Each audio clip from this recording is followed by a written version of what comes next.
So right here we have this GASLAND Chef Induction Cooktop. This company sent this to me so I could show this thing off to you guys, do a little unboxing and whatnot. I got a pot right here and some water. We're going to try and boil some water on here, see how fast it takes. So thank you to them for partnering with me on this. That's it. It comes all nice and wrapped up like this so it doesn't get damaged in shipping, which is fantastic. Got all that foam on there, got it nice and bagged up as well.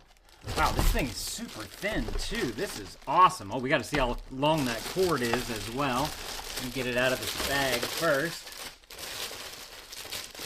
It's super light too. So if you wanted to travel with this, you could easily do that. I think there's something else in this bag. It reminds me of like a flat screen TV almost, as far as like size and weight and feel. Got a little instruction manual in there as well, so if you need to utilize that. Y'all don't know, here on the Dad Reviews, we usually don't read the instructions. We just try to see how intuitive a product is right out of the box. So let's go ahead and try and do that with this thing. First of all, we have our cord right here. Let me turn it this way because I want to measure, get a rough estimate of how long this cord is. That way you know how far it can go for your needs in your kitchen or RV or stovetop or wherever you're putting it. That's a good, God, that's a good like 5-foot cord, I want to say right there. So that's good enough to get it where you need it to be on your countertop. Let's see, let me go ahead and pick this thing on up so we can take a look at it. Obviously, you have your two crosshair right here surfaces right there to let you know where to put your pots on the middle of this thing. And you have all your controls down here.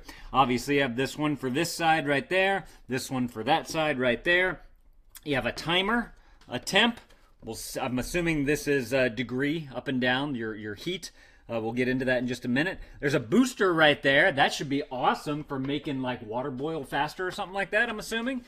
You have an on-off button right there. And then you have another timer, temp, up and down, booster, on-off right there. So you can turn on just one side if you need to. Let's go ahead and test this thing on out. I'm going to leave it to where it's facing you guys. And I'm going to bring you guys on down so y'all can take a good look at this. So I got my plug right here. We'll go ahead and just plug this right on in up to here into a regular outlet. Nothing fancy there. You heard it beep. These say off right here. I don't know if y'all can read that or not. Let's see, bring y'all on down just a little bit more like that, and I'll bring y'all a little closer just like that as well. Let me move some things out of the way. There. Hey, look, y'all can see me in there. Hey, guys. All right, so what we have here, it says off. Let me see, I'm just going to play around with some of the buttons real quick. I'm going to press the on. Okay, this went to a bunch of dashes. Okay, so it's got like a little fan in here to help out with heat dissipation. I'm assuming I bring this up or down. No? I don't, oh, maybe it's waiting for a pot on there? Oh, I just noticed this. There's a magnet in here, Induction Cookware Tester. Make sure your cookware works with this product by using this red magnet. Locate the bottom of the cookware, place the magnet on the bottom of the cookware. If it sticks, your cookware is induction ready. That is not sticking. I got the wrong type of cookware right here. I'll be right back. And we're back. We have this wok right here. I took my magnet. It is magnetized to it, so it should work just fine now. So now let's go ahead and turn this thing on and see what we can do. Let me bring you guys back on down so y'all can get a better look at what we got going on here. So press the on button. I'll put the wok on here. And then let's see, let's hit our plus. Okay. It seems to be working. I hear it. I've got some water right here. Let's go ahead and put some water into the wok. And we'll see if it starts to boil. Kind of get an idea for how long it takes. I don't know how much I should put. We'll go around something like that. Perfect. Now, is there a way that I can change? Temperature is 460 degrees Fahrenheit, so that should be good. You can set a timer on this thing as well. There's a 30. Just hits the button and the light came on. Can I make that go up and down? Oh, okay, I can change that right there. Yeah, I can change my timer right here. Now it's at 40. All right, let's see how long this thing takes to start getting a boil on. Let's see, I'm just going to go through this real quick. Oh, there's that booster button. I wanted to press that to see what that does, too. Okay, little light came on right there. It looks like it raised it all the way up to 1500 right here as well. So that's going to make it go, I believe that's what the boost is. Like it's bringing it all the way up as high as it can go. Super cool. All right. Total output 1800 watts, 120 volts at 60 hertz. Output countertop burner 200 to 1500 watts. Oh, the dimensions on this. I wanted to go over this in case you had like a small area to put this in. We're looking at, this is 14 and a little bit, like 14 and a quarter. Going across the front here, we're looking at, it's a little under 2 feet, like 23 and 3/4. And then as far as height off the counter, that is less than 2 inches. It's like 1 and 3/4. So very small footprint on your counter space, which is super awesome. Look, I can already see this start bubbling up right there. Y'all see all those little bubbles? This is getting hot. I can see the steam coming up right here. Oh, this is getting exciting. It's only been like, I think 2 minutes or so since I actually put the water in there. So that's super cool. Very easy to use, I gotta say. Like, once I figured out the whole pot situation, it was just a matter of turning it on and adjusting it to the temperature that you need. And if you wanted to set a timer, you could set a timer for it as well. Oh, another nice thing about this thing, too, is that there's no, like, buttons or beveled up or anything like that. So whenever it comes to cleaning it, you can just simply wipe this thing clean, and you're good to go. So that is very nice as well. Let's see, your timer goes all the way from 0 minutes to 180 minutes, and your temperature range is from 140 degrees Fahrenheit to 460 degrees Fahrenheit. So you have a good range there, and it only weighs 10 pounds. I was showing y'all whenever I was picking it up and whatnot, like it is not that heavy, which is awesome.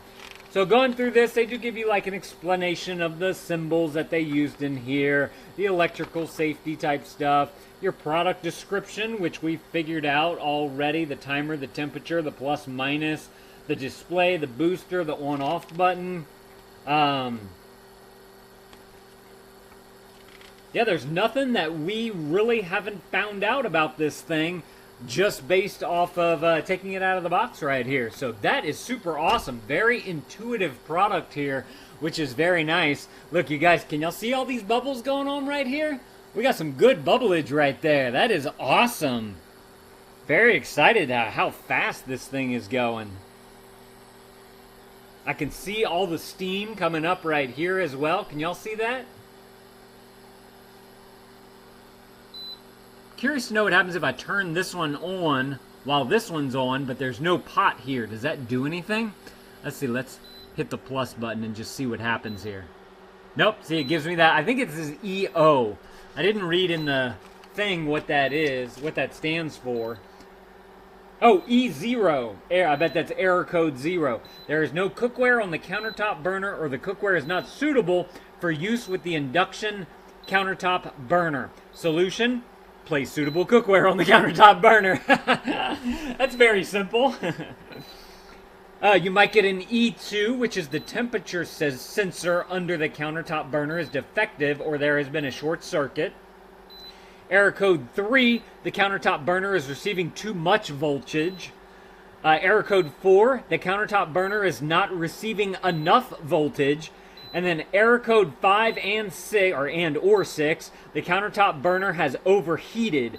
And that was one of their thing about having these fans back here so that it can really push the air to let that heat dissipate easier so that you can, so it doesn't get overheated. And that's something that you might want to be aware of, especially if you're putting it in more of an enclosed type of space. You want to make sure that these fans have enough room to be able to breathe and to be able to get rid of some of the heat coming through here. So, super cool. So right now, okay, so it looks like it's measuring what the temperature is at on this thing already, and it looks like it is at 800. I'm assuming that that's 800 watts. I noticed our booster went off. Why did that go off? Maybe it reached up to temperature and so it stopped. I don't, or maybe whenever I turned this on, it kicked that one off. I don't know. I wasn't aware. But this is coming to a nice boil right here. Very excited about this. Man, if you like to go camping and you have access to electricity and you just want to bring a stove along with you, a nice dual stove that's electric, so you can just plug it in at the campground. Or if you go to like an Airbnb and they may not have like a full-on stove going on, but you want some kind of countertop, or if you own your own Airbnb and you don't have space in your kitchen for a full-on range, you could put something like this on the counter and that would be totally sufficient for someone staying there. So this is super cool. We got a boil going on right here. That only took less than 5 minutes, so that is super, and I think I may have accidentally hindered it by pressing a button. But this is awesome. If y'all are looking for a great countertop, a flat stove that's super easy to clean, definitely go and check out this one right here from GASLAND Chef. Thank y'all for watching. Let me know if this was helpful, and Dad